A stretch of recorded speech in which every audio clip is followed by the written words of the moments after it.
February 14th, 2025, 9 a.m. GMT, a day that began like any other. Millions woke up, reached for their phones, and found only a cold, blank screen. The internet, the lifeblood of the 21st century, had flatlined. No warning, no explanation, just a deafening digital silence that swallowed the planet whole. Across newsrooms worldwide, the unthinkable was happening.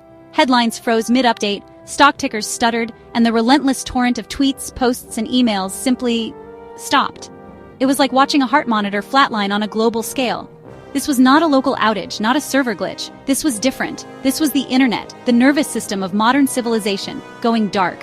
The initial reaction, inconvenience, annoyance. Millions, billions waited for the familiar refresh icon to spin back to life, for the reassuring chime of a reconnected device. They waited in vain. The first 24 hours were a blur of confusion and mounting panic. Phone lines suddenly flooded with the archaic act of voice calls, jammed and crashed. Financial markets, accustomed to the lightning speed of algorithmic trading, went haywire. The Dow Jones plunged, wiping out trillions in a matter of hours. Banks, unable to access online systems, locked their doors, triggering a global run on cash. Airports became chaotic, holding pens as flights were grounded worldwide. Air traffic control, heavily reliant on internet-based communication and navigation, was thrown into disarray. Hospitals struggled to function, their digital records inaccessible, critical medical equipment rendered useless. The world, so accustomed to the internet's invisible hand guiding its every operation, was suddenly a ship adrift, rudderless and lost at sea. The first week was a descent into a new kind of chaos. Governments, grappling with the scale of the disaster and their own paralyzed communication networks, struggled to maintain order. Rumors, fueled by fear and a lack of reliable information, spread like wildfire. Was it a cyber attack, a solar flare, the end of the world as we knew it? The digital economy, the engine of the 21st century, sputtered and died. Amazon, the behemoth of online retail, became a digital ghost town. Netflix, the king of streaming, went blank. Cryptocurrencies, once hailed as the future of finance, evaporated into the ether, leaving millions financially ruined. Social media influencers, their empires built on likes and followers, found themselves irrelevant overnight. The endless scroll of curated lives and manufactured drama was gone, replaced by the stark reality of a world without the internet's comforting distractions. As the days turned into a week, a new reality began to set in. The internet wasn't coming back. The collapse of the digital economy was swift and brutal. The internet, once a boundless frontier of commerce and opportunity, had become an arid wasteland, littered with the digital carcasses of fallen giants. Amazon warehouses, once bustling hives of algorithmic efficiency, stood silent, their robotic arms idle. Netflix servers, home to terabytes of entertainment, hummed uselessly, their vast libraries of content inaccessible. The stock market, once a barometer of global economic health, was now a graveyard of shattered dreams. Companies that had soared on the wings of digital innovation crashed back to earth, their valuations decimated.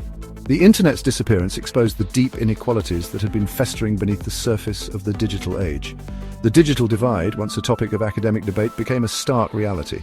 Those without access to technology, the digitally disenfranchised, were disproportionately impacted. In the vacuum left by the internet's demise, a new world order began to emerge. The digital giants that once ruled the world were replaced by analog systems, and the power dynamics shifted dramatically. Governments, initially paralyzed by the chaos, scrambled to consolidate power, trying to maintain control over their populations. The sudden shift left many unprepared, and the streets were filled with unrest. Their authority bolstered by the sudden absence of digital accountability, they moved swiftly to reassert dominance. The lack of online oversight gave them unprecedented freedom to act without scrutiny. The flow of information, once a torrent of tweets, posts, and news articles, slowed to a trickle. People turned to older methods of communication, relying on word of mouth and printed media. Controlled by those who held the reins of traditional media, the narrative was tightly managed. News was no longer instant, and the delay in information created a sense of uncertainty. Some countries, their economies and infrastructures heavily reliant on the internet, teetered on the brink of collapse. The sudden shift left them vulnerable and struggling to adapt. Others, less tethered to the digital world, fared better. Their analog systems, long considered outdated, proved surprisingly resilient in the face of the digital blackout. Communities adapted by reviving old communication methods, and local news became the primary source of information. The resilience of these systems was a testament to their enduring value. The global balance of power, so delicately calibrated in the digital age, shifted seismically. Nations that had once been digital powerhouses found themselves at a disadvantage. The internet's absence had a chilling effect on freedom of speech and dissent. Without the digital platforms to voice their opinions, people found it harder to organize and protest. With social media platforms silenced, organizing protests and spreading information became exponentially more difficult. The ease of digital communication was sorely missed. Governments, long wary of the internet's power to mobilize dissent, seized the opportunity to tighten their grip on information. They implemented stricter controls and surveillance, censoring what little remained of traditional media and cracking down on any whispers of unrest. They ensured that their version of events was the only one heard. The analog overlords had risen. Information is power, silence is golden. In the absence of the internet, information itself became a precious commodity, traded in hushed tones and clandestine meetings.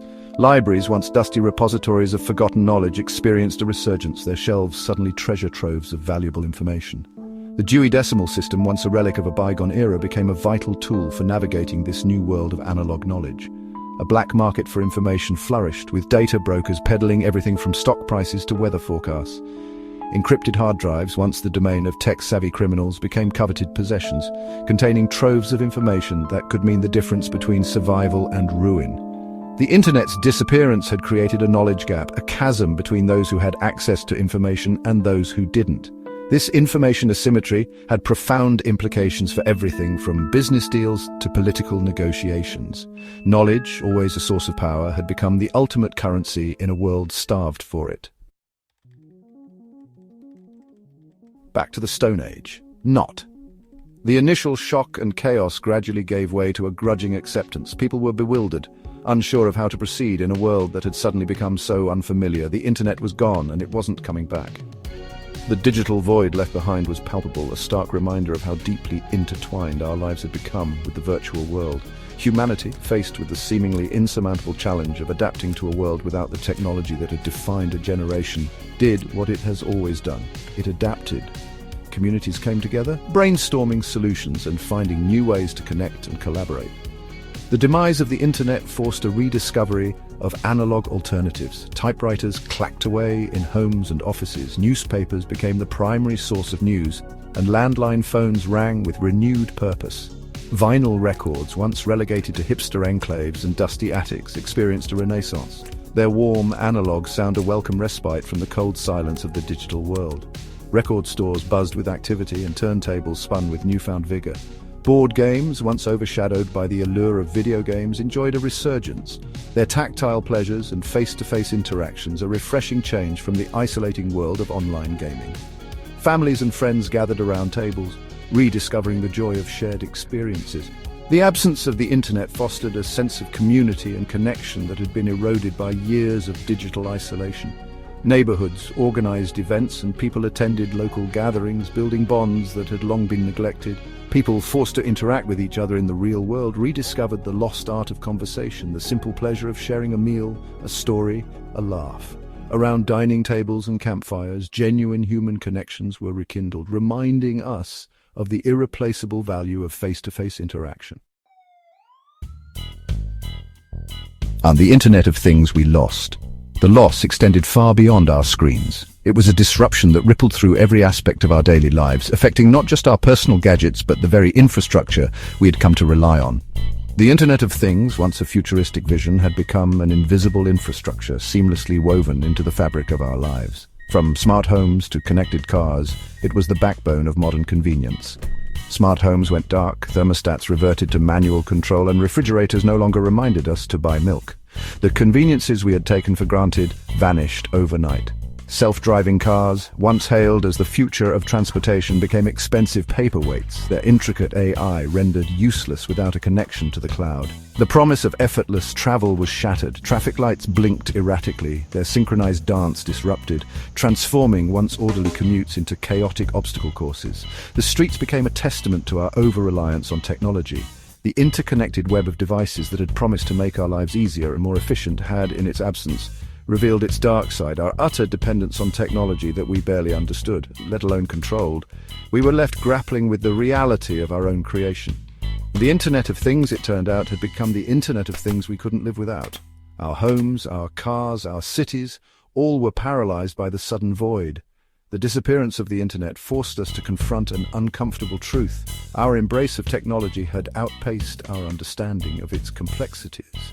We had built a world we were not prepared to live in, without the digital threads that held it together. Humanity 2.0 Reboot or Reimagine. Years passed, the world adapted, as it always does. The initial panic subsided, replaced by a quiet determination to rebuild, to reimagine a world without the Internet. New industries emerged, built on the principles of sustainability and resilience. Local communities flourished, bound by necessity and a shared sense of purpose. The question of whether humanity would rebuild the Internet remained a topic of much debate. Some argued for its resurrection, believing that its benefits outweighed its risks. Others cautioned against repeating the mistakes of the past, advocating for a more mindful approach to technology, one that prioritized human well-being over digital convenience. The Internet's disappearance had been a traumatic event, a global wake-up call.